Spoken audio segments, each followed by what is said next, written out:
warahmatullahi wabarakatuh. Selamat siang Sobat Otak semuanya. Terima kasih atas kehadiran Sobat Otak di acara rangkaian seminar awam virtual September Ceria. Pada kesempatan siang hari ini, dalam rangka memperingati Hari Alzheimer Sedunia 2020, yang diperingati pada 21 September setiap tahunnya, Rumah Sakit Pusat Otak Nasional Profesor Dr.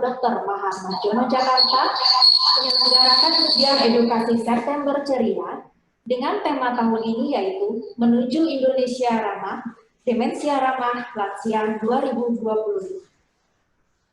Perkenalkan, saya Dr. Ati Puspa, spesialis neurologi. Yang kali ini saya sebagai tim neurobehavior Rumah Sakit Pusat Otak Nasional Profesor Dr. Mahar Marjono Jakarta akan memandu acara dan menemani Sobat Otak selama acara berlangsung. Pada kesempatan siang hari ini, alhamdulillah telah hadir semua narasumber yang akan memaparkan materi pada hari ini. Yang pertama kita sapa Dr. Sylvia Francina Lumempo, spesialis saraf konsultan FAN.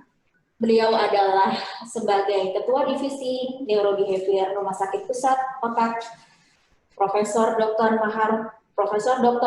Mahar Marjono Jakarta. Kemudian yang kedua yaitu ada Dr. Made Ayu Wedaryani, spesialis saraf. Beliau adalah staf dari Divisi Neurologi Profesor Dr. Rumah Sakit Pusat Otak Nasional Profesor Dr. Mahar Marjono Jakarta. Dan yang ketiga yaitu adalah Dr. Asnelia Devi Cesaria. Beliau juga spesialis saraf, kemudian berada di divisi yang sama dengan kami, yaitu divisi neurologi. Oke, sebagai ucapan terima kasih yang pertama, tak lupa kami haturkan kepada Dr. Mursyid Bustami, spesialis saraf, konsultan KIC Mars, atas dukungannya terhadap acara yang sudah kami laksanakan sampai dengan hari ini. Kemudian juga tak lupa kami ucapkan kepada peserta yang telah hadir dan ikut berpartisipasi dalam acara kami.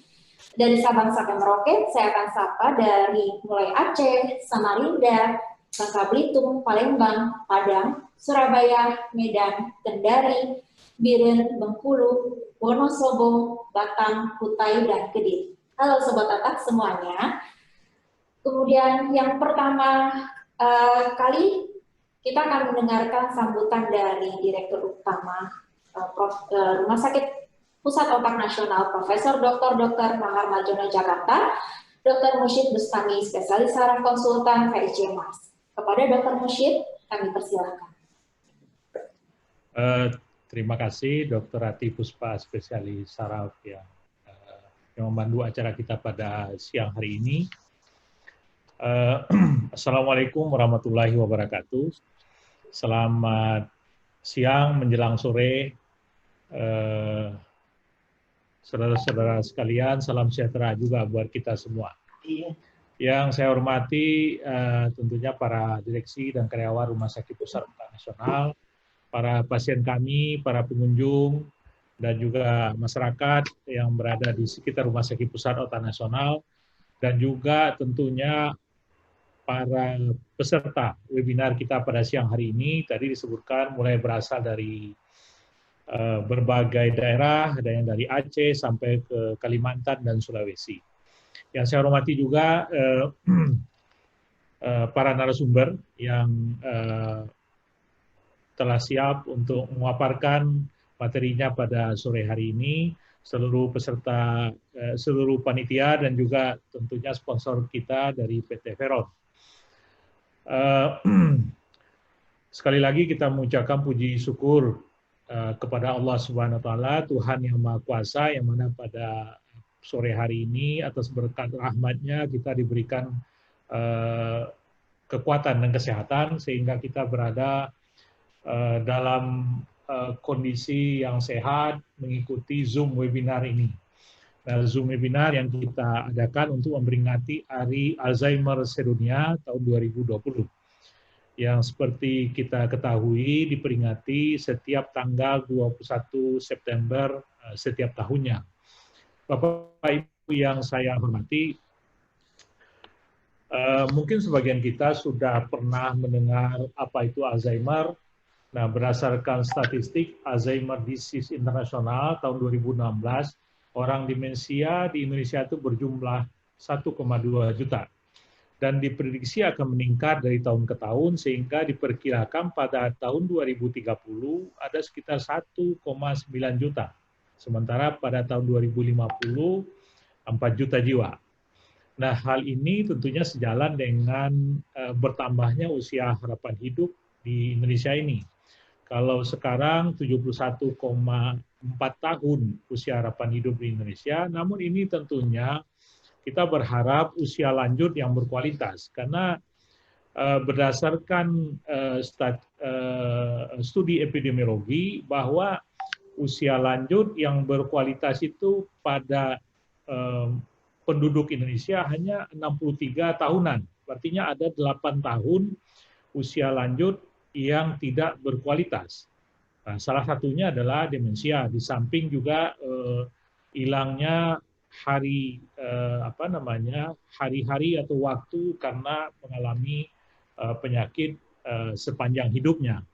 Saudara-saudara sekalian, penyakit Alzheimer ini merupakan gangguan hilangnya intelektual atau kemampuan bersosialisasi yang cukup berat sehingga akan mempengaruhi aktivitas kita sehari-hari. Mungkin juga pada penderita Alzheimer ini timbul depresi atau perubahan perilaku dan hilang ingatan atau yang sehari-hari kita sebut kepikunan. Namun tentunya masih banyak dari masyarakat kita yang belum tahu betul apa itu Alzheimer. Karena bisa saja gejala awalnya itu belum diketahui atau bahkan sebagian masyarakat memprediksi hal yang lebih, misalnya gangguan memori atau pelupa yang fisiologis saja sudah dianggap sebagai suatu demensia atau demensia Alzheimer. Nah, Hari Alzheimer Sedunia ini merupakan rangkaian dari Bulan Peduli Alzheimer Sedunia atau World Alzheimer Month. Tema besar yang diambil pada peringatan tahun ini adalah menuju Indonesia ramah demensia, ramah lansia tahun 2025. Bulan Peduli Alzheimer ini bertujuan meningkatkan kesadaran masyarakat akan penyakit ini. Kesadaran ini sangat penting, terutama bagi keluarga, anggota keluarga yang mana ada anggota keluarganya yang menderita Alzheimer atau yang mendampingi atau yang merawat atau yang kita kenal dengan caregiver, perawat pasien dengan Alzheimer. Caregiver ini perlu memahami betul mengenai Alzheimer ini karena 24 jam secara penuh berada di samping pasien yang mengalami Alzheimer.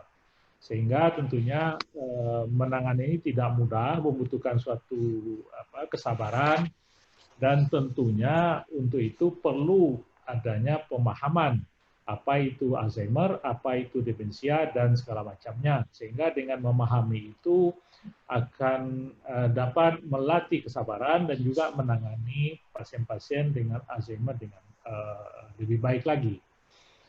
Nah, untuk itulah berdasarkan kepedulian ini, Rumah Sakit Pusat Otak Nasional Profesor Dr. Mahar Marjono mengadakan kegiatan edukasi berupa webinar ini. Pada kali ini kita akan menyimak ada 3 pembicara dan dengan moderator berempat ini adalah teman-teman kami dari spesialis saraf yang memang mendalami yang berhubungan dengan gangguan fungsi otak dan seperti demensia ini. Seperti nanti Dr. Made Ayu Wedaryani akan menyampaikan demensia PS pikun. Nah, ini penting sekali karena kita tahu kalau istilah awam kita pikun, apakah itu sudah otomatis demensia. Kemudian pengenalan penyakit Alzheimer, Dr. Silvi Lumampo, spesialis saraf konsultan FAAN, beliau adalah senior kita di Indonesia yang konsisten mendalami mengenai penyakit yang berhubungan dengan demensia ini, termasuk tentunya Alzheimer. Dan terakhir nanti Dr. Asnelia Devisaria, spesialis saraf, akan berdiskusi mengenai merawat orang dengan penyakit Alzheimer. Nah, ini penting buat keluarga ataupun caregiver yang mendampingi pasien-pasien dengan gangguan fungsi kognitif seperti Alzheimer ini. Barangkali demikian yang bisa saya sampaikan.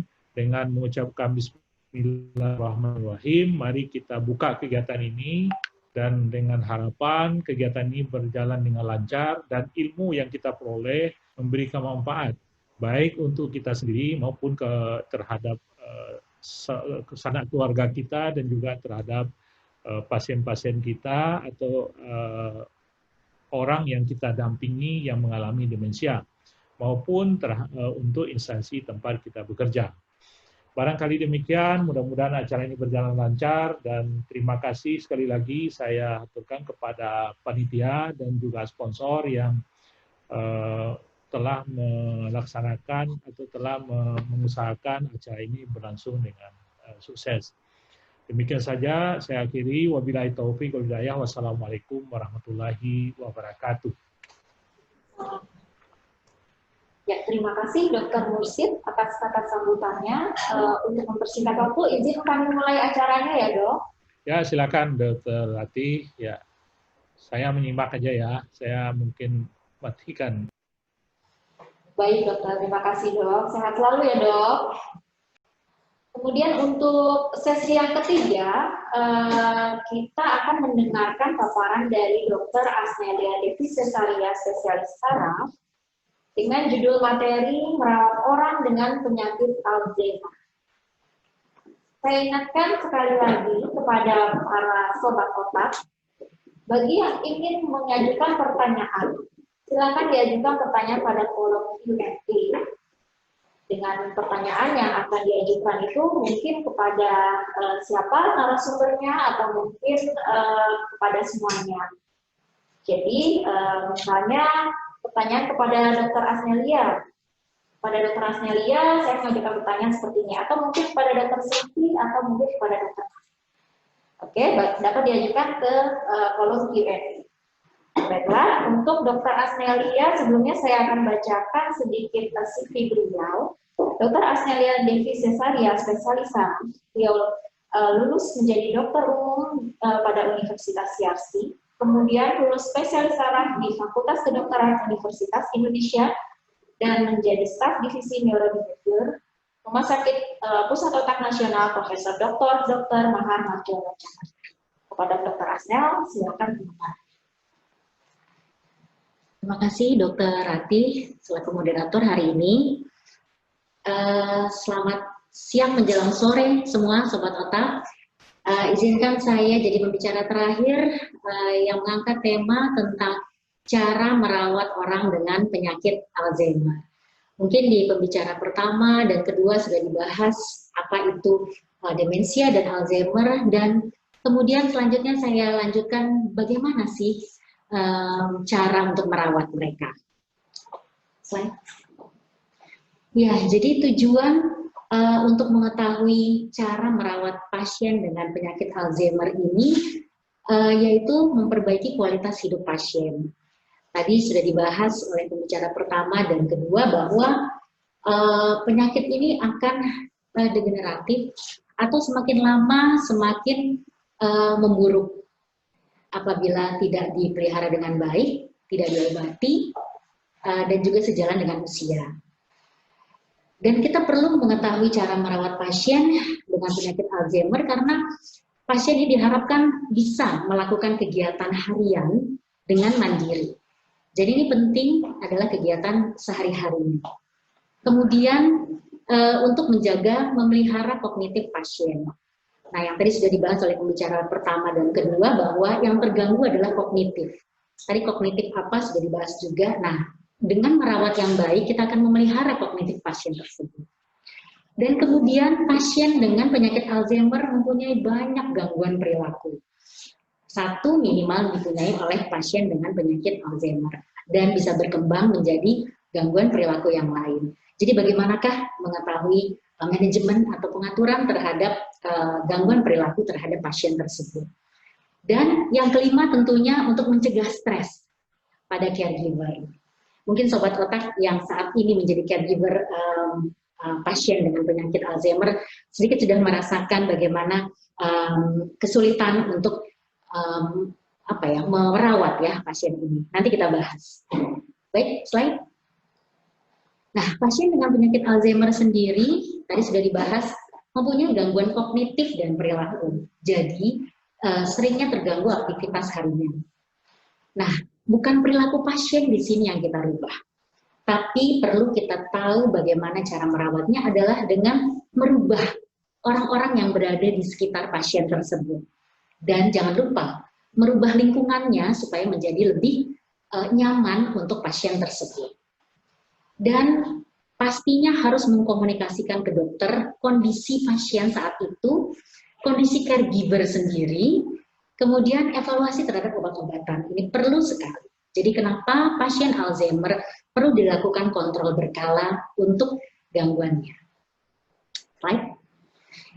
Nah, karena pasien tersebut tadi sudah dijelaskan orang dengan penyakit Alzheimer ini sulit mengatakan dengan jelas apa sih yang dirasa, kemudian kebutuhannya itu apa, keinginannya apa. Jadi pasien tersebut sering bingung.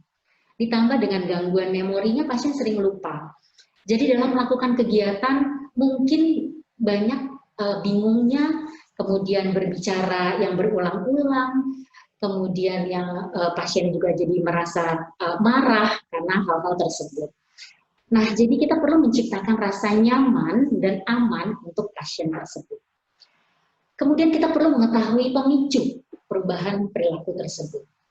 Nanti di slide berikutnya kita akan bahas pemicu apa sih yang menyebabkan perubahan perilaku, karena apabila pemicunya kita selesaikan, perilaku tersebut juga akan mengalami perbaikan.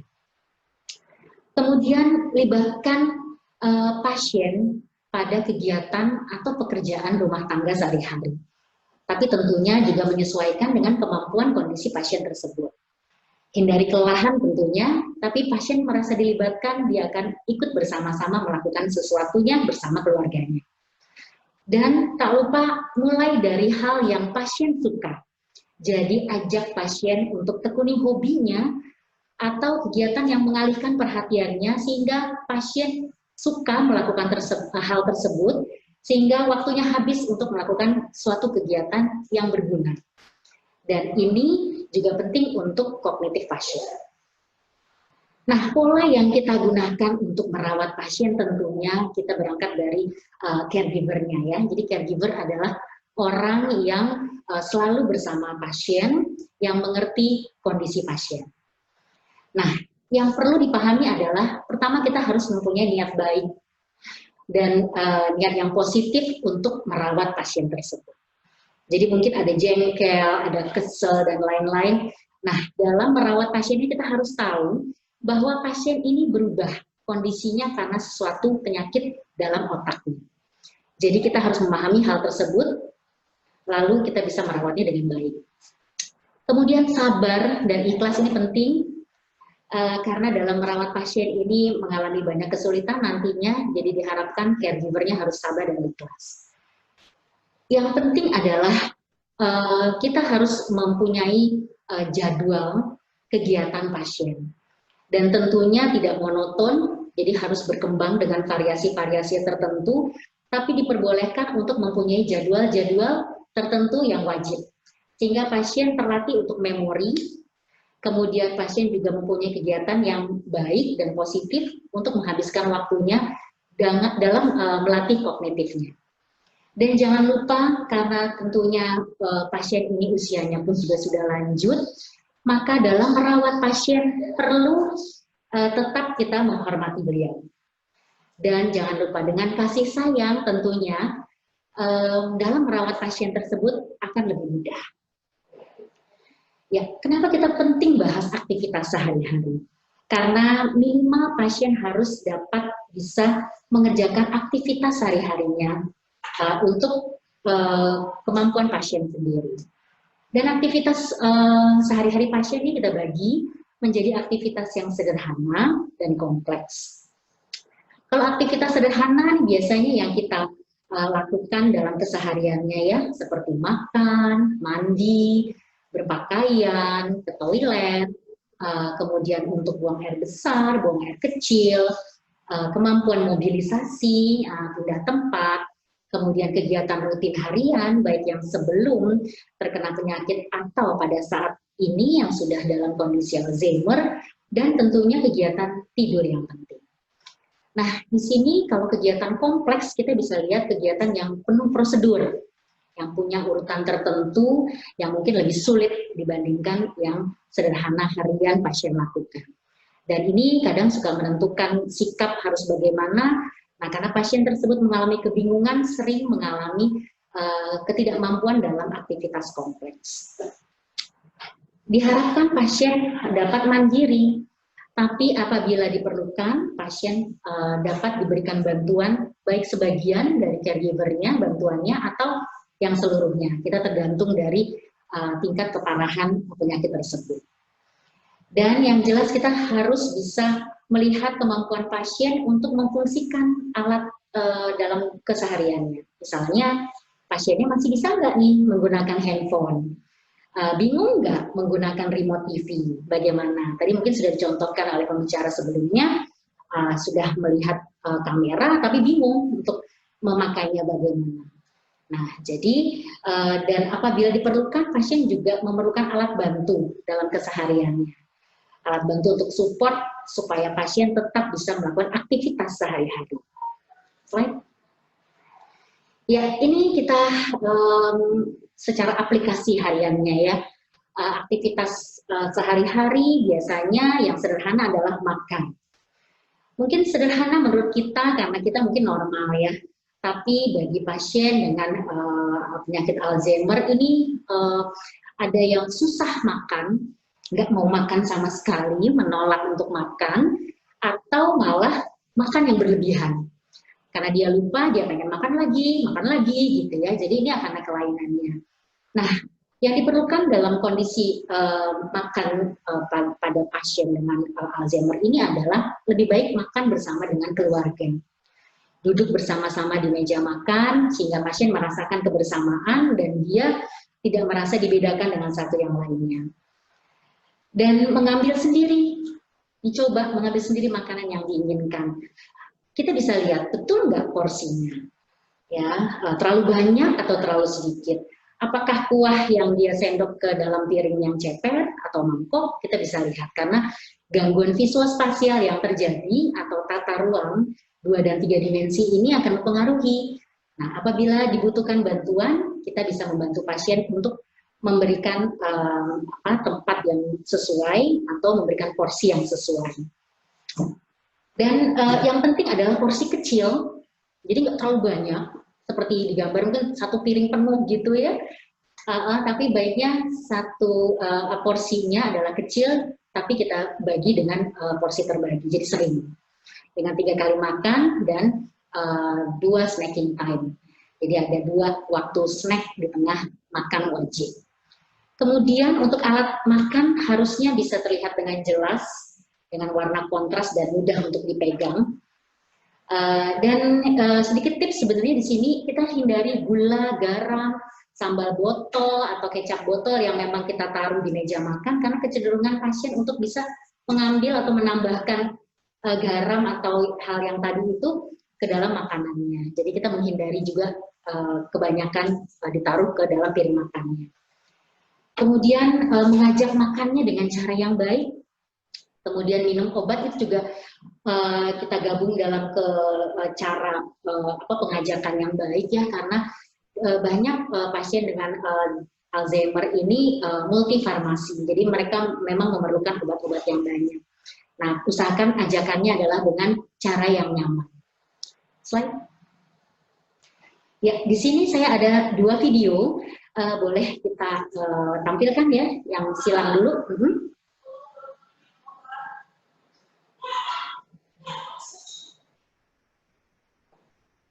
Oke, yang silang ini, ya, yang silang ini itu tandanya yang tidak benar ya.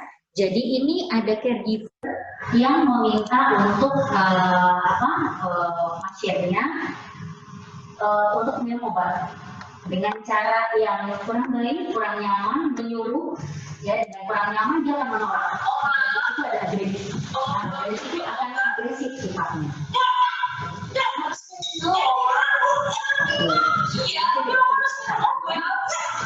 Dan perhatikan cara yang benar di bawah. Ini mungkin bisa dicontoh.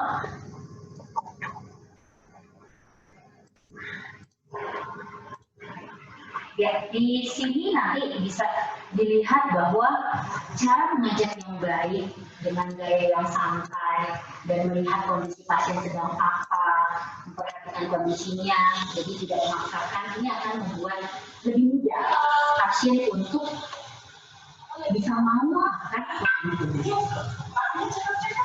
Jadi lihatnya sedang apa, disebut dulu, ya, kemudian baru diberikan makanan atau obat-obatan.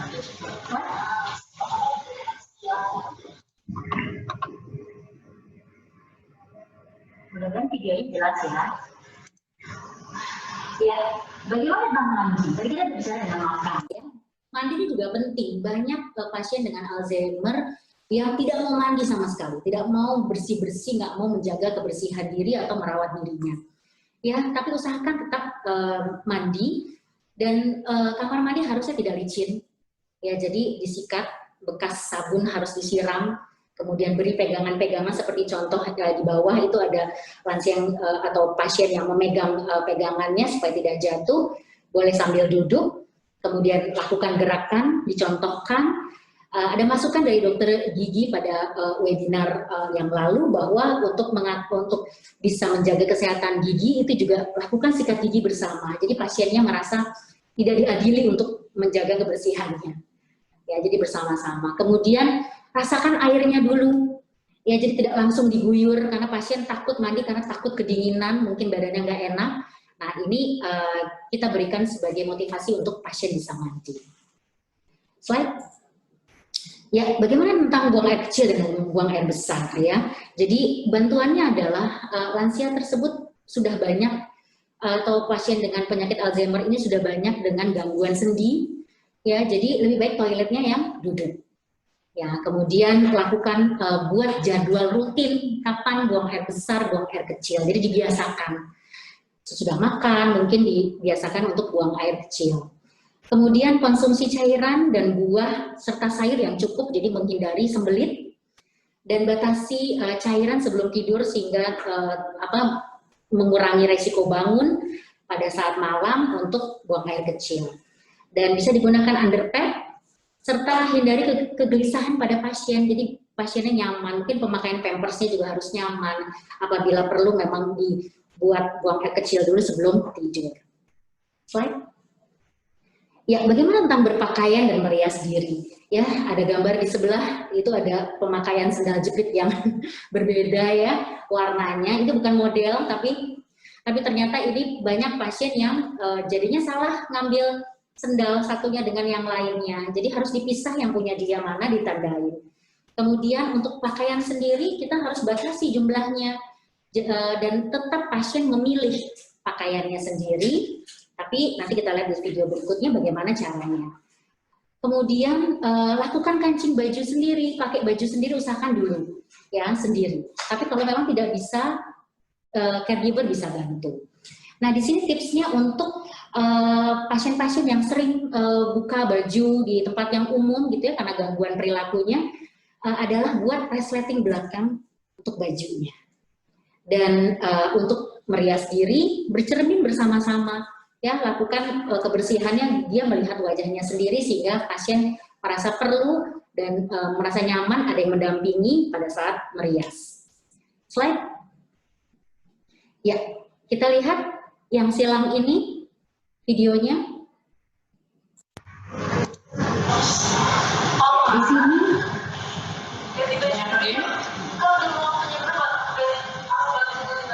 oke, kita bisa lihat bahwa dia juga memakai karena harus dari baju. Ya, di sini kurang benar ganti baju bersama. Ya,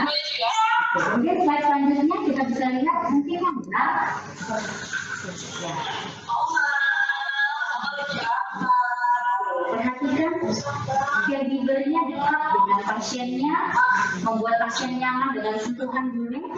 Kemudian lihat caregiver membawa dua pilihan baju. Jadi batasi pilihan bajunya dan biarkan pasiennya memilih bajunya sendiri. Untuk keinginan, ya ini menentukan suatu sikap, ya dia positifnya bisa terlihat dari sini. Nah, dia tidak memilih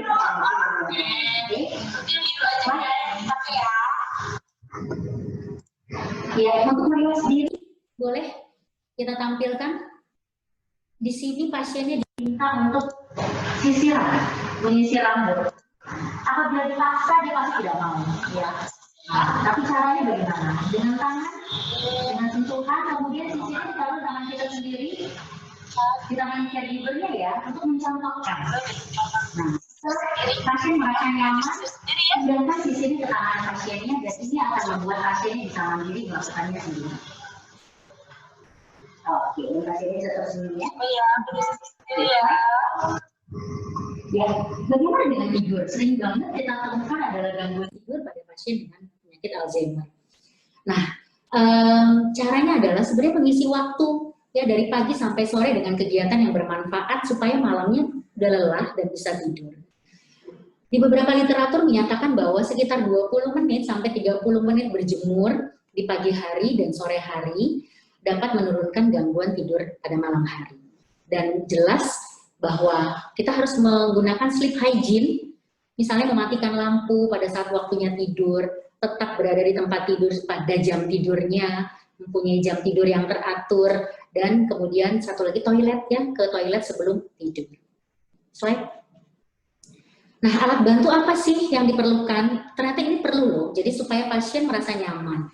Pasien dengan gangguan penglihatan, dengan pendengaran, kita harus menggunakan alat bantunya, kacamata atau hearing aid.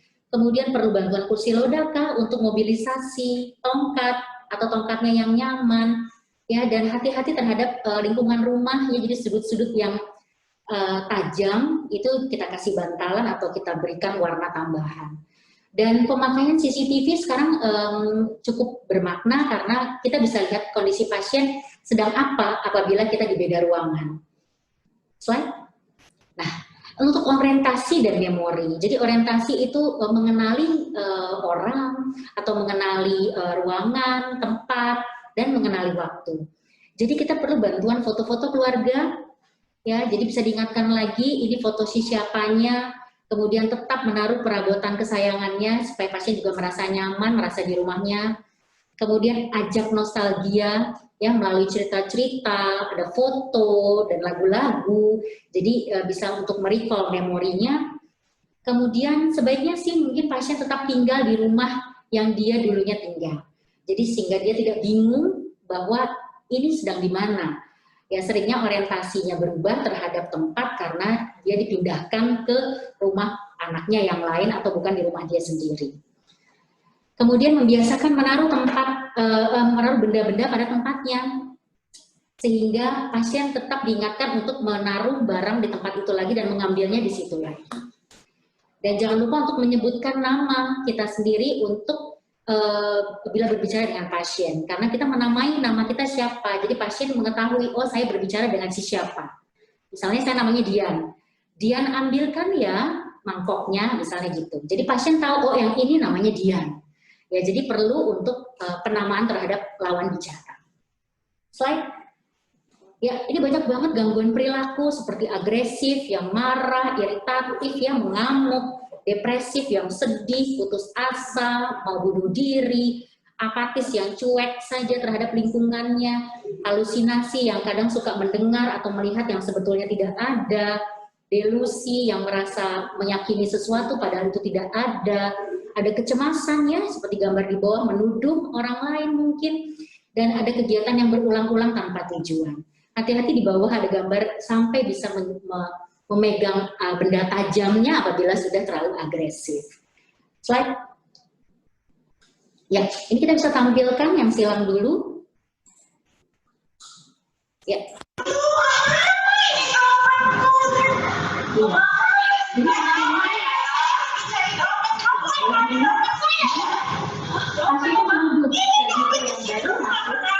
dan dia sangat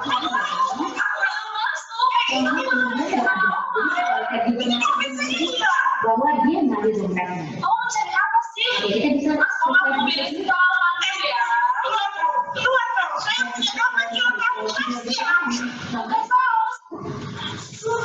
nah, caregiver masuk izin dulu, jadi caranya berbeda. Kalau pas caregiver langsung masuk, pasien terasa tenang. Tapi dia izin dulu. Saya siapa? Saya izin masuk membersihkan kamar. Kemudian tanya, sedang apa? Lalu dibantu saya. Jadi seolah-olah pembunuhan itu tidak terjadi terhadap caregiver. Tergantung cara bagaimana kita memberikan. Ya, gangguan perilaku banyak banget yang disebutkan tadi alasannya. Nah, dengan mengetahui alasannya apa, penyebabnya apa, maka kita akan membatasi gangguan perilaku tersebut. Ya, jadi kita sendiri pun juga jangan bereaksi agresif juga, tapi tetap tenang, sehingga tidak memperburuk situasi. Slide. Ya, gangguan perilaku ini takut membahayakan ya, jadi kita harus menyingkirkan tadi ya benda-benda tajam, sehingga pada saat agresif dia tidak memegang pisau atau gunting yang dekat dengan dia. Dan apabila diperlukan, boleh minta bantuan orang lain. Tapi setidaknya apabila kita yang menolong sendirian, harusnya kita mengenalkan diri dulu, bahwa pasiennya supaya tahu saya berhadapan dengan siapa, sehingga gangguan perilaku seperti agresif yang tadi juga berkurang. Slide. Ya, di slide sebelumnya kita menyebutkan mengalihkan perhatian. Di sini ada contoh, coba yang silang dulu.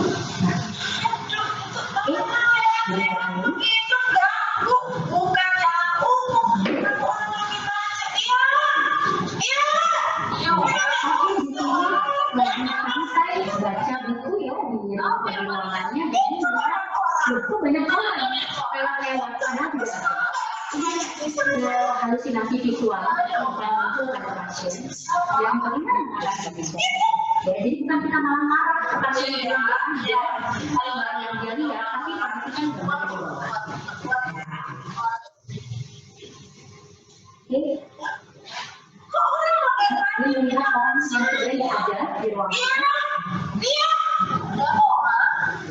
Itu banyak orang manggil-manggil di kamar saya.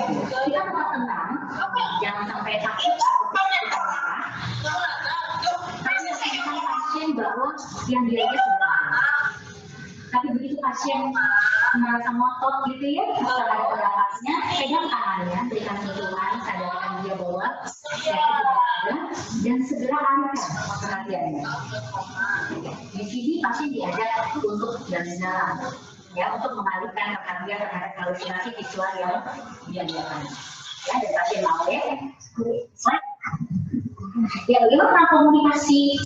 Ya, jadi komunikasi ini kita harus berkomunikasi yang baik. Di sebelumnya sudah dijelaskan bahwa pentingnya komunikasi. Bahwa dapatkan perhatian pasiennya dulu. Hindari dari kebisingan, tatap muka dengan bahasa tubuh yang positif, tetap hormat dan kata-kata jelas dan lembut. Slide. Nah, kalimatnya kita potong menjadi kalimat yang sederhana. Dan disampaikan instruksi satu persatu dengan intonasi yang cukup menandakan bahwa ini penting untuk atensi. Dan hindari yang tadi ya, kata dia, saya, aku, tapi sebutkan nama kita dan tempatnya. Ya, slide. Ya, ini boleh ditampilkan sedikit cara komunikasi pada pasien yang sering bertanya ya, tentang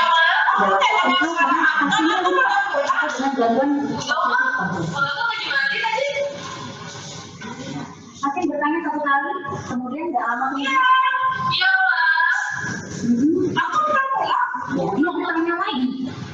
Anton adalah nama anaknya. Anton udah pulang belum? Dan dia caregiver bilang dia belum pulang, dia harus pulang. Maka kata dia itu bagus ya. Nah, jadi pertanyaan ulang, kemudian caregiver dia mulai marah. Ini dari membuat agresif dari pasien. Kita coba tonton video berikutnya. Ya, jadi sama kayak pasien bertanya ulang, anaknya sudah pulang atau belum? Perhatikan jawaban caregiver.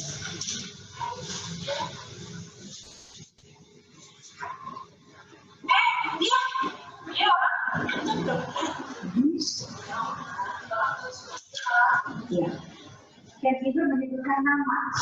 Bang Anton sudah pulang, jadi disebutkan kembali yang dia tanya siapa, bukan menyebutkan dengan kata-kata dia.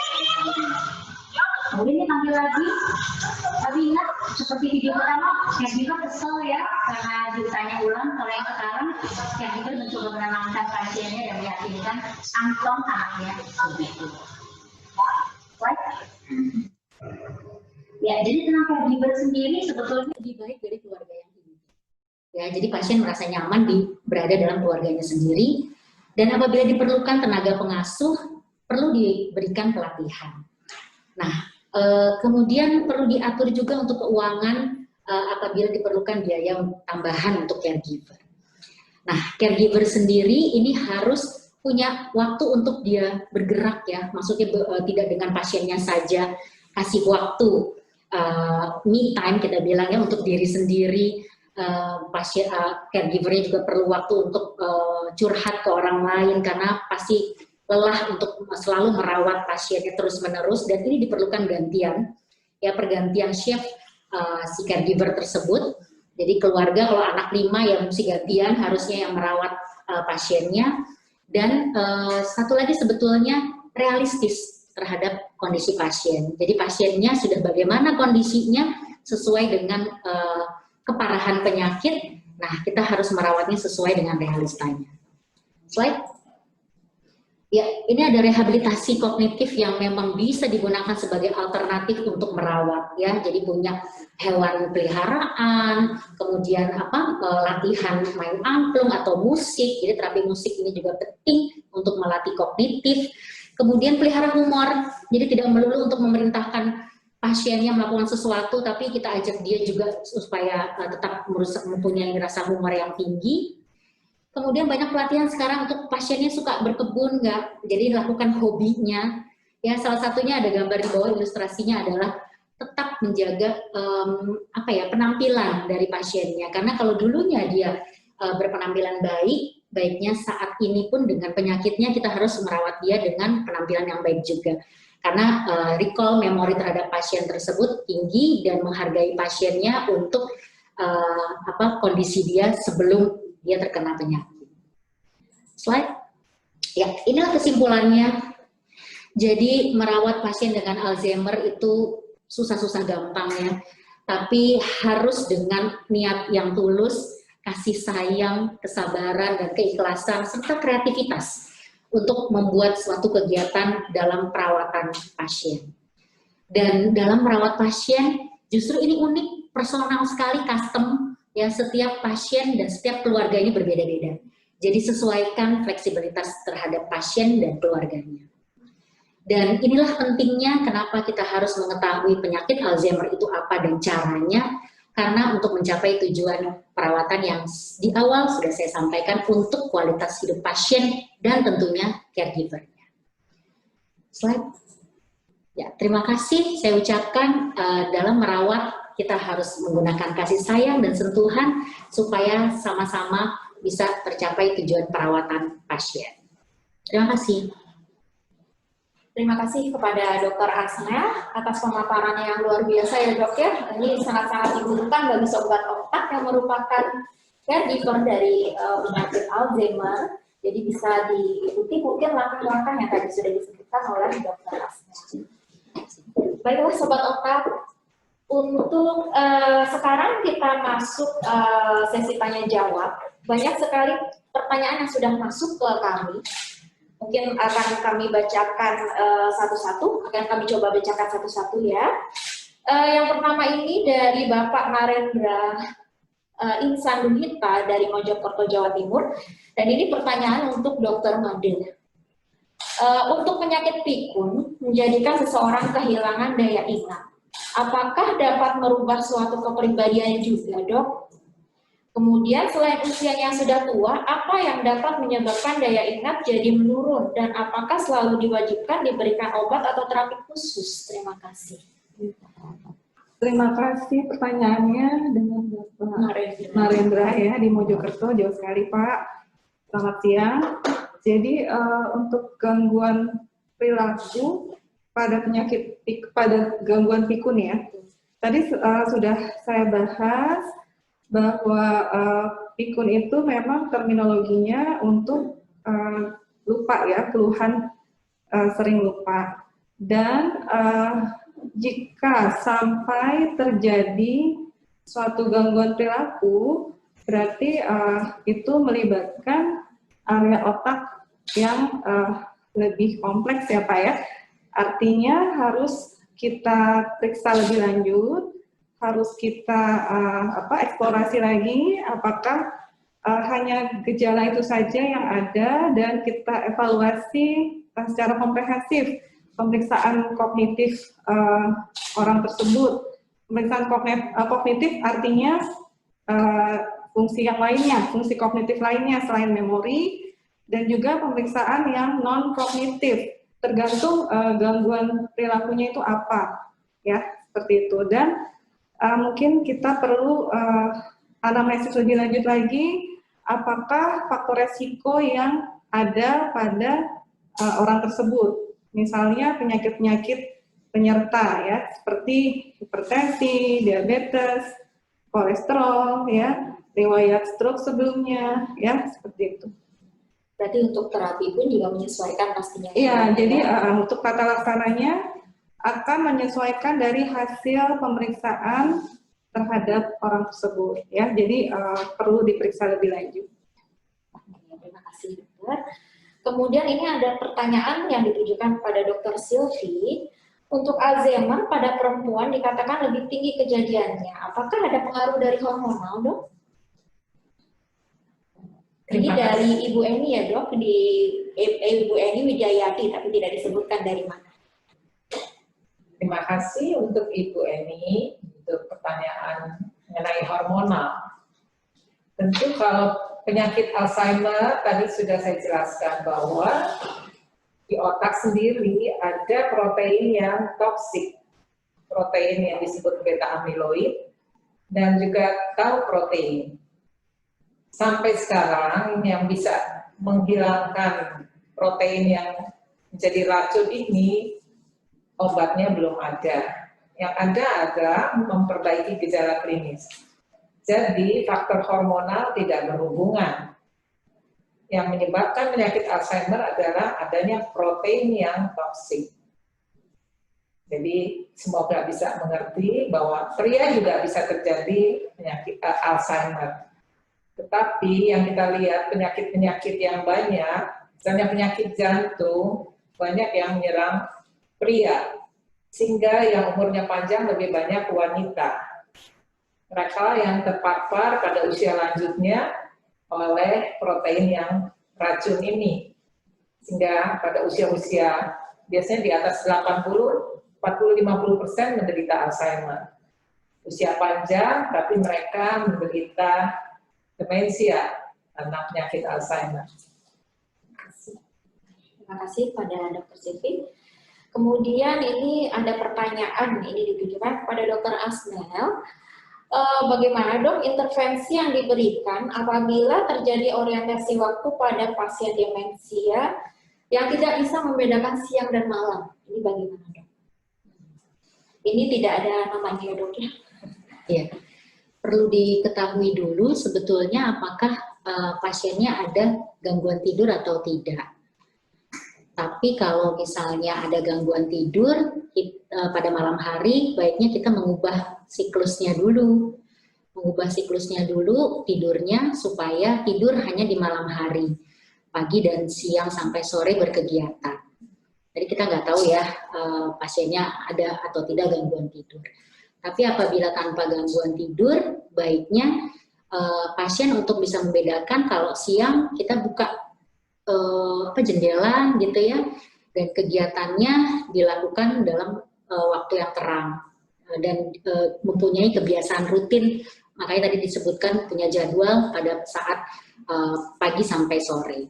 Dan pada saat malam lakukan seperti malam hari, jadi tutup jendela, persiapan makan malam dan tidur. Jadi dengan membiasakan itu biasanya membantu untuk membuat orientasinya kembali ke pagi ya pagi, malam ya malam. Mungkin Dr. Silvi ada tambahan. Ya, mengenai gangguan tidur ini, tadi juga sudah dijelaskan Dr. Asnel bahwa tentu bagaimana perilaku tidurnya. Karena supaya mengikuti siang dan malam, tidur adalah di malam hari. Tentu di siang hari diberikan kesibukan, jangan sampai dia tidur lama di siang hari. Sehingga malam hari akan bangun, menjadi segar dan mengganggu yang menjaganya. Dan menjaganya bisa jatuh sakit karena malam hari tidak bisa tidur nyenyak.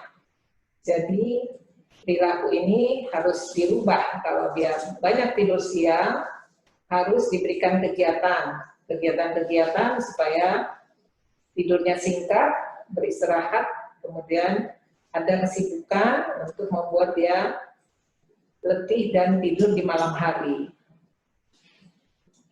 Ya, terima kasih pada Dr. Asma, Dr. Silvi. Ini ada pertanyaan lagi, Dok. Ini mungkin bisa semuanya ya, mulai dari Dr. Made.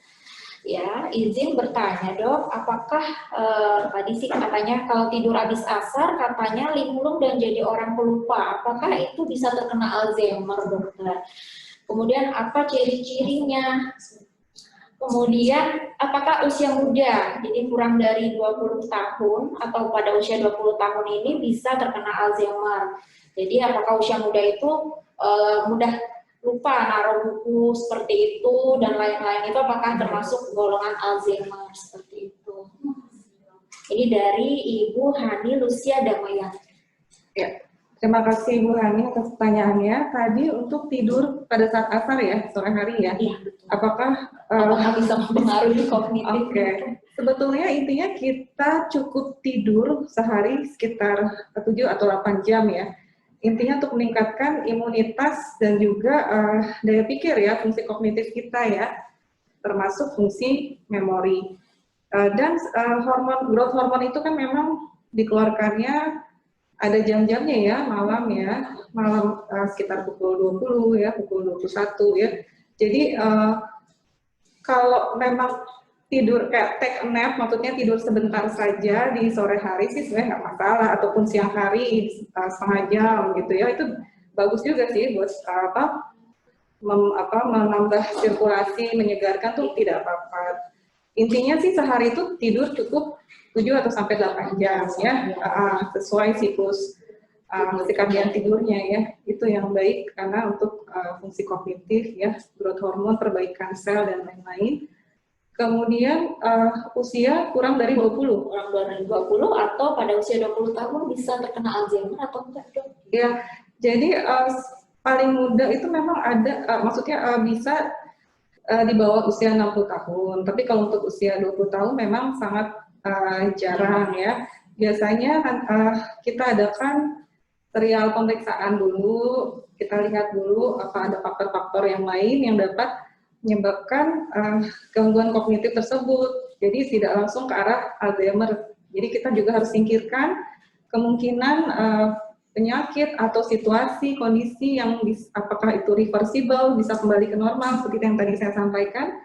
Kita eliminasi dulu, baru nanti kita lakukan pemeriksaan dulu apakah memang benar-benar gangguan memori atau dirasakan memang sering lupa, kan itu kan beda ya, harus kita buktikan dahulu dengan pemeriksaan yang objektif, kemudian kita eliminasi faktor-faktor resiko lainnya, ya, itu dulu sih yang harus dikerjakan ya. Mungkin Dr. Silvi atau Dr. Asnil ada tambahan? Oh iya, mengenai usia 20 tahun, tentu tadi ada gambaran bahwa normal sudah ada patologi dari plak amiloidnya ya, jadi protein yang racun itu, tapi belum ada gejala klinis. Tapi itu biasanya di usia-usia 20 tahun sebelum terjadi gangguan klinis kognitif yang ringan, berarti sekitar usia 30-40. Nanti di usia 50-60 baru mulai terjadi gangguan ringan dari penyakit Alzheimer. Pikunnya nanti setelah 1-5 tahun kemudian. Jadi ini terjadi perjalanan yang perlahan-lahan, progresif, lambat, tapi menjadi pasti akan menjadi pikun. Jadi kalau usia 20 tahun ini memang tadi sudah dijelaskan Dr. Made, banyak penyakit yang dapat merusak otak. Misalnya juga ada virus. dia perlahan-lahan merusak sel otak. Itu dapat menurun gangguan kognitif. Tapi itu bukan gangguan kognitif karena Alzheimer, tapi karena penyakit yang lain. Juga kalau kurang tidur, anak muda suka begadang ya, nanti jam 5 pagi baru tidur. Nah ini tadi udah dijelaskan growth hormone itu pada malam hari jam 9-10 dia aktif sampai jam 3 pagi baru produksinya berkurang. Kalau kebiasaan buruk ini berlangsung berhari-hari, konsentrasi berkurang, jadi mudah lupa. Itu semua bukan penyakit Alzheimer, tapi kebiasaan buruk tidur yang salah. Mungkin ini tambahan dari saya. Terima kasih kepada Dr. Made, Dr. Sylvie. Ini ada pertanyaan bagus, Dok. Dari seseorang yang tidak disebutkan namanya, apakah ada suplemen untuk mencegah demensia selain olahraga dan latihan otak? Bila di luar negeri, saudara saya minum fosfatidilserin yang sudah di-approve oleh FDA. Dan saya punya moto anti pikun usia tua. Bagus sekali motonya ya, Bapak atau Ibu. Bagaimana menurut Dr. Sylvie, Dr. Asna, Dr. Made untuk vitamin atau suplemen untuk mencegah Alzheimer ini sendiri? Jadi seperti yang sudah dijelaskan patofisiologi perjalanan penyakitnya, bahwa penyebabnya adalah plak beta amiloid dan tau protein.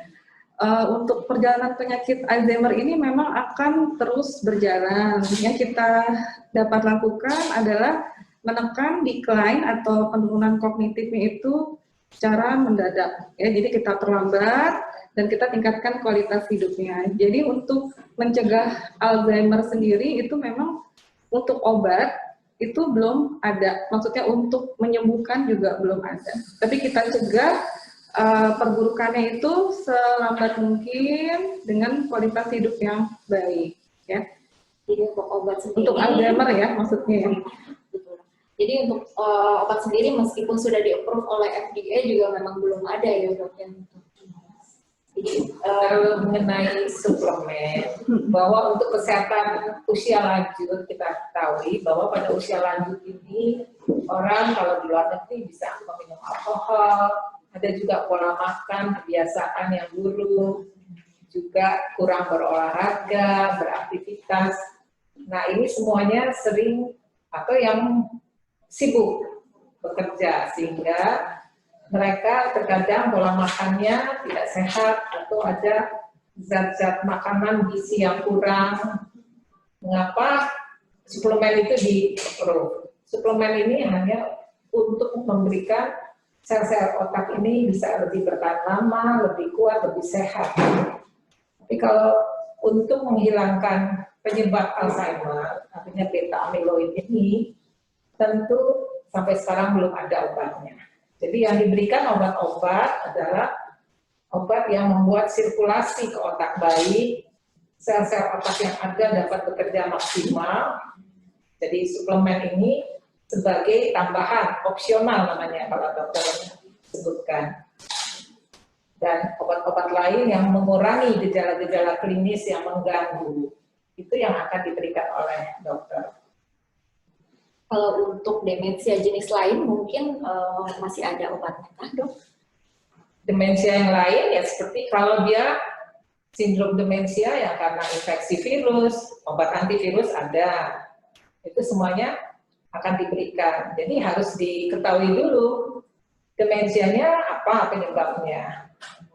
Ada yang karena demensia Parkinson, demensia karena Lewy body, demensia frontotemporal. Kalau penyakit degenerasi tadi sampai sekarang zat-zat toksiknya belum ada yang bisa di-stop.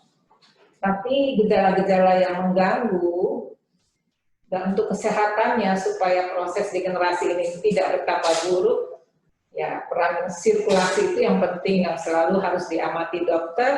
Jangan sampai proses degenerasinya menjadi cepat karena terjadi gangguan sirkulasi. Ya, dia terjadi stroke kecil-kecil, cepat sekali memburuk karena dia menjadi stroke yang berulang-ulang ya. Jadi faktor risiko yang mengganggu pembuluh darah ke otak juga harus dikendalikan. ini juga harus diobati. Terima kasih. Mungkin Dokter Asnel ada sedikit tambahan mengenai ini. Ya, untuk suplemen betul. Ya, jadi tambahan boleh saja ya, Dokter Silvi. Apalagi memang kebiasaannya yang baik terhadap makanan dan kebiasaan minum alkohol dan lain-lain itu dalam hidupnya masih dijalani. Jadi memang harus membiasakan kebiasaan baik. Dan sebetulnya di luar itu yang penting memang berkegiatan ya, beraktivitas ya Dok ya. Jadi memang harus dipakai otaknya untuk melakukan suatu kegiatan sehingga kognitifnya tersebut masih tetap baik walaupun sampai usia lanjut. Jadi bagus banget ini Bapak atau Ibu yang memang menanyakan ini, dia punya moto anti pikun usia tua ya. Bisa dicontoh. Baiklah, kita sudah memasuki fase penutup. Sebelumnya saya akan simpulkan untuk sore hari ini. Jadi pikun itu kita jangan maklum dengan pikun, betul ya Dokter Made ya. Jadi walaupun pikun pada usia tua, kita harus segera cek ke dokter spesialis saraf terkait mengenai kondisinya tersebut. Apakah memang dia ada masalah di otaknya atau tidak, seperti itu. Jadi untuk masalah pikun ini harus kita evaluasi lebih lanjut, ada pemeriksaan-pemeriksaan tambahan yang akan kita lakukan, terutama kalau seseorang dengan pikun atau gangguan memori ini mempunyai atau memiliki hal lain seperti gangguan kepribadian, ya seperti itu. Kemudian untuk caregiver pada penderita Alzheimer ini memang yang tadi sudah Dr. Asnel sampaikan, itu harus melakukan sesuatu yang memang si penderita Alzheimer-nya itu suka. Jadi cara-cara yang tadi Dr. Asnel sudah sampaikan mungkin diperhatikan dan dicoba untuk diaplikasikan di rumah. Di pemaparan materi mengenai Alzheimer itu sendiri tadi sudah juga disampaikan oleh Dr. Silvi bahwa Alzheimer itu merupakan penyakit yang memang mengenai fungsi otak secara degeneratif, dan ini memang tidak bisa disembuhkan, hanya bisa dihambat oleh obat, dan fungsi obat ini adalah untuk menghambat terjadinya penurunan dari fungsi otak dan fungsi dari kemandirian orang tersebut. Baiklah, saya mengucapkan terima kasih kepada pembicara Dr. Sylvia, kemudian Dr. Asnel dan Dr. Made atas kehadirannya. Juga kami ucapkan terima kasih kepada Pak Dirut, semua rekan panitia dan tentunya para peserta yang telah masuk ke dalam link aplikasi kami. Saya harapkan semoga kegiatan hari ini dapat menambah wawasan, memberikan manfaat untuk kita semua, dan bisa kita jadikan sesuatu yang lebih bermanfaat tentunya bagi kedepannya.